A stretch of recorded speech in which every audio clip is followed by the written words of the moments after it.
Alright, it's the Brown here, and I'm back from that shark attack. I somehow mysteriously survived, and I've got another Blu-ray update, and that is Catherine Bigelow's Near Dark. And no, I did not get this for $7.99. I think I actually got it for like $3.99. This is a store price, whatever store this is. This is like my 8th or 9th used Blu-ray, putting a lot of trust in these now, and they've all worked fine. They have like the store prices, and then I get them off of Amazon cheaper. So, but yeah, Catherine Bigelow's Near Dark. There's the back there. It's a little bit better transfer from the DVD. I originally had the DVD, and then I loved the film so much. I love all of Catherine's films. I decided to go ahead and get this one because I've got like Point Break, Hurt Locker, and Zero Dark 30 on Blu-ray. But as you can see, there's Bill Paxton. I think his place is Severin. You've got Lance Henriksen, Jessie, forget what's her name. They're all from Aliens. She's from Terminator 2 also. But she plays as Diamondback. And you've got I think May and Caleb. And starts off with him, Caleb. It takes place in Texas.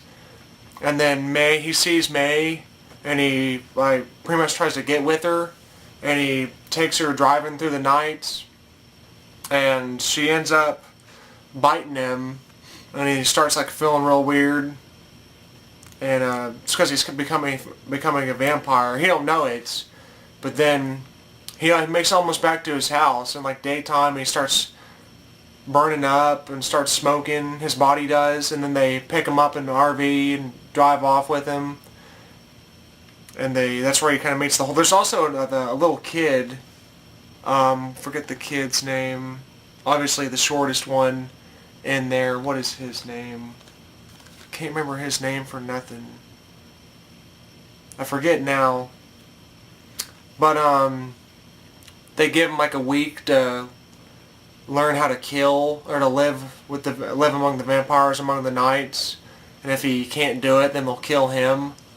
But the really well done movie. It blends like the kind of the romance and like the sexuality of the vampire-ology or vampire myths, and like the romanticism of like the westerns. It kind of blends both of those genres together. It's a really very well done, low budget film with a lot of great special effects. Especially Bill Paxton's, like, he gets hit by a diesel. He has like all the best lines, and he crawls up over the diesel hood and like puts his hand through, and it's like, buckle your fucking seatbelt.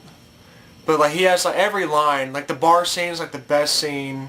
Like they all show up, and so that's when they're giving him Caleb's his last chance to kill. If he doesn't do it tonight, then they're gonna kill him. They go there, and it's just crazy. I mean, Bill Paxton's like, just all of his lines are the best. It's like, finger licking good.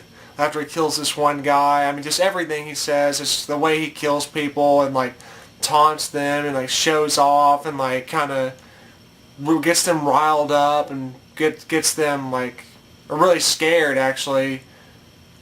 But everybody there within the scene, they all like kill. Oh yeah, the kid's name's Homer. That's it. Yeah, he wears like the big like the overcoat. But Lance Henriksen, he's like that. He's from the South. In the movie, he'll say, because he asks him, like, how old are you? He's like, I'm from the South. Then he's like, we lost, because he's like from the Civil War. He has like this little long like ponytail, kind of like in the way he dresses, his Western, or more Southern really, the kind of that the rebel outfit look. And then like he has like his nails are kind of like Nosferatu's, when he's out there like cut off. Just the look, they all look the way they're all, the character designs other than the costumes. But very well done film for such a low budget. Catherine, she wrote this with Eric Red. I guess he wrote a script and she wrote a script. And then she got to direct this. They gave her like 3 days, and like if she couldn't do it, they'd kick her off the director's seat. But in the sense of her first solo directorial debut. I think her first film was Loveless. That's the only film I don't have of hers, starring also damn it, my mind goes blank sometimes. Well, Defoe. How can I go blank on that? The face. But yeah, that was William Defoe's first film as well as her first film, kind of like her student film. But this is her truly actual first solo debut. And like Bill Paxton, I guess he got a hold of the script and read it and liked it. and they just got done filming Aliens, which is funny because in the film there's a scene where Caleb's walking through the streets and you'll see like now playing and it has aliens in the background. But yeah, then he gave the script to Lance and Lance liked it and they got her to join. Because at first they were like, oh, I don't know about this, a B movie right after Aliens, but then they really loved this. It's a really great script, a lot of great lines, and they're like the way it's all, like I said, put together, it works really well. And there's a lot of funny, like the behind the scenes on here. It's like a 47-minute interview with like Catherine and like Bill and Lance and just like everybody, all the actors. Talk like I get Lance and Bill had a great time. Like Lance would pull pranks on people. Like he'd get into character and ride out instead of fly out to the set. And he'd pick this guy up and was like, having him roll a cigarette and like kept telling me he wasn't doing it right, just really getting him scared, getting him feel for the character. And then like another time, him and Bill were dressed up in their characters. He's got this big scar, and a cop pulled him over, and the cop got scared and gave him a ticket and told him to get the hell out of there. And then like Bill, with his whole like run over face makeup, he's seen this guy, the train pull up, and he goes up there and I guess like freaks the guy out. It's like, man, I just had an accident, got hit by the front of the train when you were pulling in. I'm all right, but you just see the other guy. It's just, I mean, he's really like so like an over the top kind of loose cannon, Bill Paxton's character. I think he has a 44 Magnum.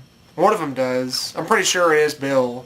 All their weapons are just, it doesn't really go, it's not really like the main like vampire, like the fangs and kind of fly. It's just they're stuck to the ground. There's a lot more restrictions on them. It's just they can live forever, and they have to stay at night in the sunlight, and then like they have to feed. It's like the main things. It's really more modernized, a lot more like a dark fantasy, kind of like the first Terminator, like that. But really, I love the soundtrack. Tangerine Dream. They also, I think, did like the original theatrical soundtrack for Legend. But an amazing 80s, just a really great 80s, probably actually my favorite 80s vampire film. I think Tony Scott's The Hunger would be up here with this, along with like Lost Boys and Fright Night. But yeah, you just definitely check this one out. It's a fun watch. If you watch like this one or like Point Break, you'll really probably start to get into Catherine's films. Just such a talented director. And I guess that's what all else to say. I guess that is.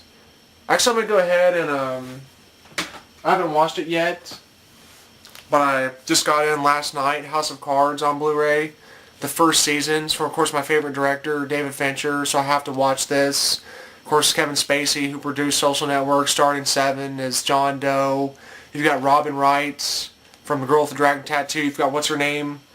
The woman from The Curious Case of Benjamin Button plays as Queenie, Brad's mother. But I was thinking about watching this and then doing like the review at the end. I'll just show you the packaging with all the characters. Fixing to start watching this weekend. But I think what I'll do is, I'll do like, because there's like 1 through 3, 4, 5, 6, 7, 8, 9, 10, 11, 12, 13 episodes. I think like each disc, I'll kind of, that way they'll be fresh on my mind. I love she's just giving the finger. But I'll do reviews of, like I said, just each individual like disc. Then I'll come back and like share my thoughts on them. Instead of I figure if I'll be, like I said, more fresh on my mind. Because if I do it in the end, then it'll be just all clumped together and not really. I think it'd be better, more explained, like that makes sense. But yeah, more well explained. That way, I'll do kind of like I said, 3, then 3, then 3, then the final 4. Do it that way each disc. But I've really been wanting to see this. Of course, David Fincher, my favorite director. I didn't want to watch it on. I didn't actually. My brother has Netflix. I didn't want to watch it on Netflix because like the quality. So I just waited for it to come out. It was only like $30 actually ordering this online. But definitely from the trailers, from what I've seen, it's the visuals of David. It's actually co-directed by Beau, Willimond. I mean, 674 minutes, so that's like an hour an episode or more around there. So it'll definitely take me a while to probably watch the whole thing. But I'll probably actually... Alright, back on. Yeah, I'll come back to it and probably watch it another, at least a second time. Being his first, like, TV show.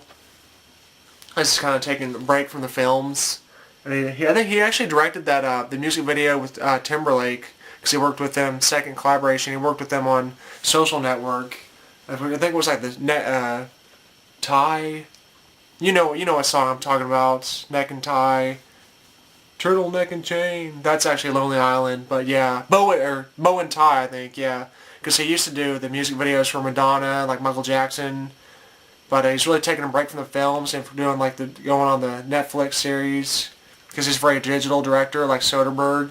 He was going to do Cleopatra, but I envisioned his version of Cleopatra to be really dark. Like, have you ever seen Girl with the Dragon Tattoo? Like, just like a lot of the sexual scenes, I imagine, being in Cleopatra, and like torture scenes. Stuff like that I imagine Fincher would do, and I just imagine the conversation going poorly against his side, and them just being like, nah, we'll make this more PG-13. So he was going to do that, dropped off of that, just kind of taking a break from that. Supposedly, him and then Rooney Mara and Daniel Craig signed off for the rest of the Girl with Dragon Tattoo series, which is the girl who played with fire, the girl who kicked the hornet's nest, which I don't really care if Fincher does those, because I think I love his version of the first installment and the way it ends. I love the books, but I love his film. I haven't actually seen like the Swedish films. What's her name? Noomi Rapace is an amazing actress. It's just at the time I was gonna watch them, and then as soon as I seen that Fincher was coming out with this, I was like, yeah, Fincher, he's perfect for it. And of course, Rooney does such an amazing performance, and Robin Wright, she does an amazing performance in there, well as Erica Berger. But yeah, I'm just really going off about random facts now that you probably don't give two shites about. But yeah, I'll be reviewing this, and that is my Blu-ray update for today. And like I said, I'm back from the shark attack. Don't ask me how.